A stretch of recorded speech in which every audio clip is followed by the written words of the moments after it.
પરિચય અને અત્યારે આરએનઆઈ વિશે જે ચર્ચા ચાલી રહી છે બજારમાં, સમાચાર બી પ્રસારિત થયા, તો શું કહેવા માગશો અત્યારે?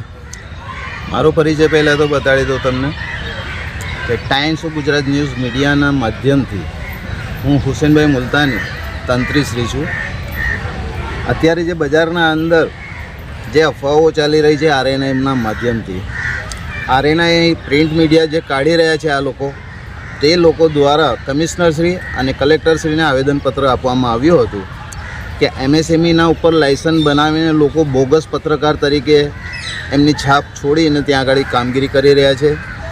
લોકો રિપોર્ટર બની ગયા છે, ચીફ બની ગયા છે. તેમની વાહિયાત વાતો છે.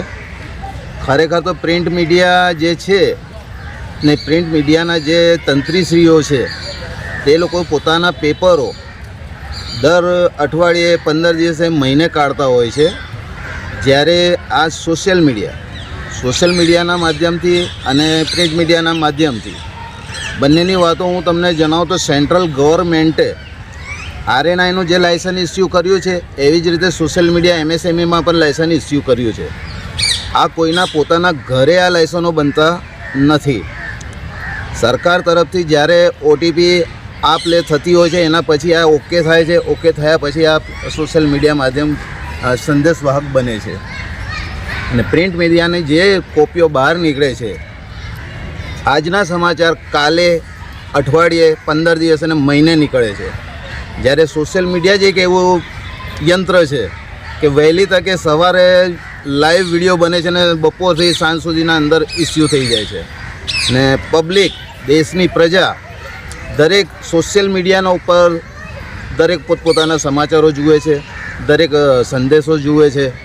અને આ જે તમને હું જણાવું છું કે ભાઈ આપણા જે મુખ્યમંત્રી ભૂપેન્દ્રભાઈ પટેલે પણ આને વેગ આપ્યો છે કે ભાઈ સોશિયલ મીડિયા એક એવું માધ્યમ છે કે લોકોને તાત્કાલિક સમાચારને ખરી જગ્યા ઉપર પોલીસ પ્રશાસનને કે અધિકારીઓને પહોંચવા માટેનો એક સંદેશો મળે છે ઇમરજન્સીમાં.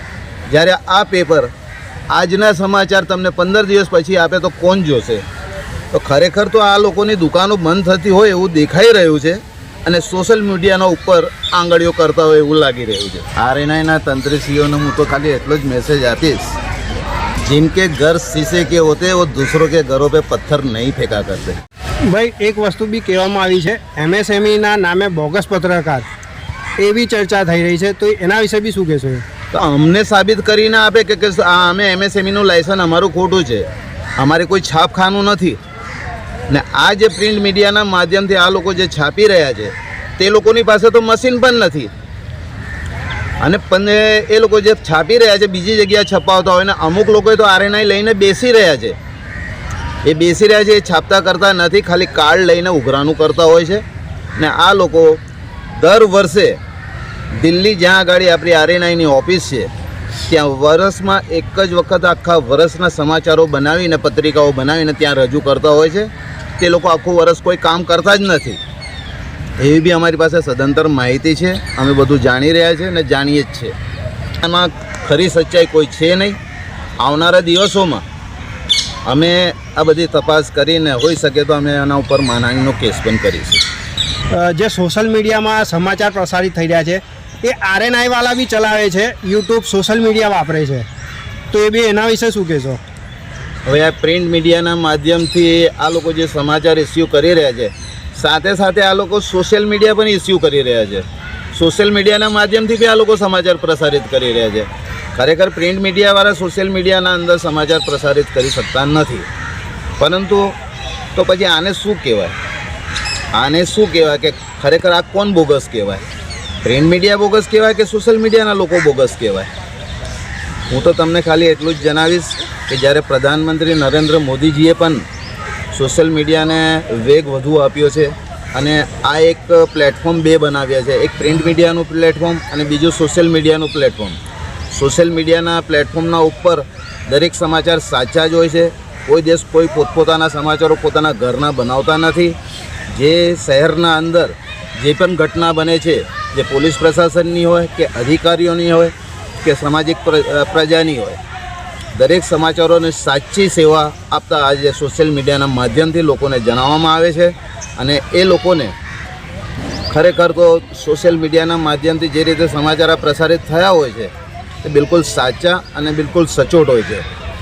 અમારા લોકોને સોશિયલ મીડિયાવાળા અમે MSMEના જે લાયસન્સ ધરાવનારા છે, શિક્ષણ અધિકારીઓ અમને આમંત્રણ આપે છે, પોલીસ કમિશનરશ્રીમાંથી આમંત્રણ આપવામાં આવે છે.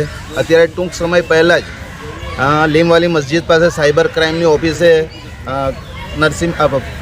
કમિશનર શ્રી નરસિંહા કોમર સાહેબે એક આમંત્રણ આપ્યું હતું, જે ગુસ્સી ટોકના કાયદા હેઠળ કે દરેક મિત્રોને જે પ્રિન્ટ મીડિયા હોય, ઇલેક્ટ્રોનિક મીડિયા હોય કે કોઈ પણ મીડિયા હોય, દરેકને આમંત્રણ આપવામાં આવ્યું હતું કે અમે એક કાયદો પસાર કરી રહ્યો છે, તે માટે પણ આમ લોકોને બોલાવવામાં આવ્યા હતા. તો શું આ ખોટું છે? ને આ સાચા સમાચારો છે, જેને પણ આ ખોટું સાબિત કરતો હોય તે અમારી સામે પણ આવી શકે છે, કાં તો પછી અમે માનહાનિનો કેસ એના ઉપર પણ દાખલ પણ કરીશું. અને આ બધા વિષયની ઉપર બધી ચર્ચા અમે ટૂંક સમયમાં કરવાના છે.